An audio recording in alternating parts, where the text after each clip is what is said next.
I knew something was wrong the second my hand slipped off the edge of the counter. The whole room softened around me, colors fading, sounds stretching out like I was sinking underwater. I'd barely eaten half a granola bar all day. Not because I forgot to eat, but because every time I reached for anything in that house, someone always had something to say about it. My mom stood across the kitchen with her arms crossed, giving me that sharp, irritated squint she saved for moments when I wasn't doing something for her. "Why are you standing like that?" she snapped. "Fix yourself. You look sloppy." I tried to focus on her face, blinking hard as everything doubled and blurred. "Mom, my blood sugar," I muttered. "I need." "Oh, stop," she cut in before I could finish. "Excuses. Always excuses when there's work to do." I reached out and pressed my palm against the fridge to keep myself steady. My fingers tingled like they didn't belong to me. The floor moved under my feet. "I just need juice," I whispered.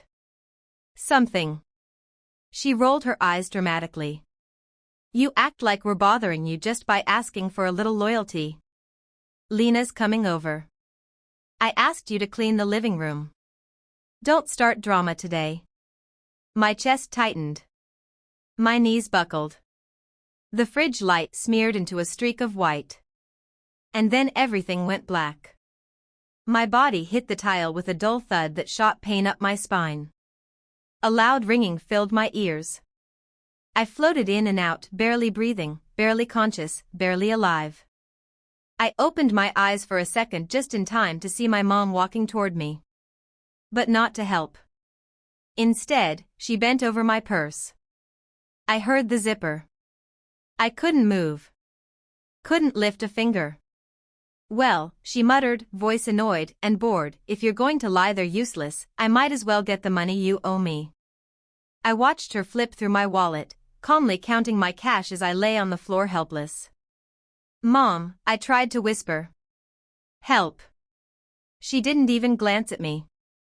"If you're dying," she shrugged, stuffing the bills in her pocket, "you won't need this anyway." "Dying."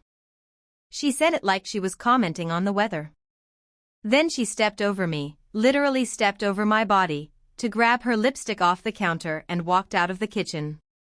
Leaving me on the floor. Unconscious. Alone. And disposable. I don't know how long I drifted. Minutes. Maybe more. My body felt cold. Heavy. Numb. Lena walked in next, bright outfit, expensive perfume, fake smile. She stopped only long enough to shout. "Mom. Why is she on the floor? This looks desperate." "She's pretending," my mom yelled back. "Just step over her." And just like that, Lena stepped around me like I was clutter. She even scoffed.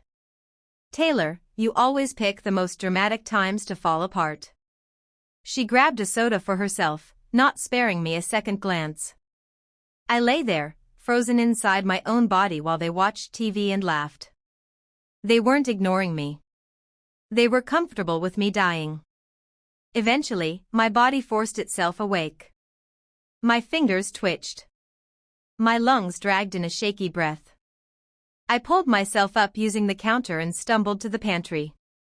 The first thing I grabbed was honey. I squeezed it into my mouth with trembling hands. The sweetness warmed me from the inside out. Slowly, life came back. When I stepped into the living room, my mom smirked. "Oh look," she said. "The show's over." Lena laughed. So embarrassing. I stared at them, and for the first time ever, I felt nothing. No guilt. No fear. No hunger for their approval. Just a clean, sharp emptiness. And inside that emptiness was a decision. The next morning I woke with a pounding headache, a dry mouth, muscles shaking from yesterday's crash. Neither of them checked on me. Not a knock. Not a whisper of concern. When I walked into the kitchen, my mom didn't even turn around. "You better not pull that stunt today. We have errands." "Stunt?" I repeated softly. She looked at me with cold certainty. You fainted on purpose. Don't lie. Lena chimed in from behind her phone. No one passes out like that unless they're lazy. I let their words hit me. But instead of shattering, I steadied. I need my wallet, I said. My mom shrugged. Oh, right. I used your money last night. Grocery debt. I didn't agree to that. You don't get to agree, she snapped. You live here. You contribute. Something clicked inside me. I'm leaving. My mom blinked. Then smiled, cruel and confident. No, you're not. I am. And go where? Who would take you? Lena added. They mocked. They predicted failure. They used every line they'd used my entire life to keep me small. Then my mom leaned in close. You're not leaving. You need us. Without us, you'd fall apart. I laughed. A clean, sharp laugh. You think you saved me? You let me almost die on the floor for $40. The smirk dropped off her face. You stepped over me, I said, turning to Lena. On your way to get a soda. The room went still. I'm being done, I said calmly. My mom stiffened. If you walk out that door, don't expect anything from us ever again. Good, I said. That's the point. I packed my bag slowly, deliberately. When I walked past them, my mom grabbed my arm. You're making a mistake. No, I said, pulling away gently. You made yours yesterday. I walked out. No shaking. No fear. Just freedom. Behind me she yelled. You won't survive without us. But the truth was simple. I almost didn't survive with them. I walked to the community center, 3 streets away, old brick, flickering lights, the one place my mother never wanted me to go. The place that could legally separate me from her control. The clerk looked up. How can I help you? My family is using me financially and ignoring my medical needs, I said. I need to separate my records from theirs. She slid a stack of forms toward me. These will remove them from your emergency contacts, financial access, and decision-making permissions. Exactly what I needed. I filled out every line. Emergency contact, none. Financial independence, yes. Access permissions, only me. The clerk stamped them. That's it, she said. You're on your own record now.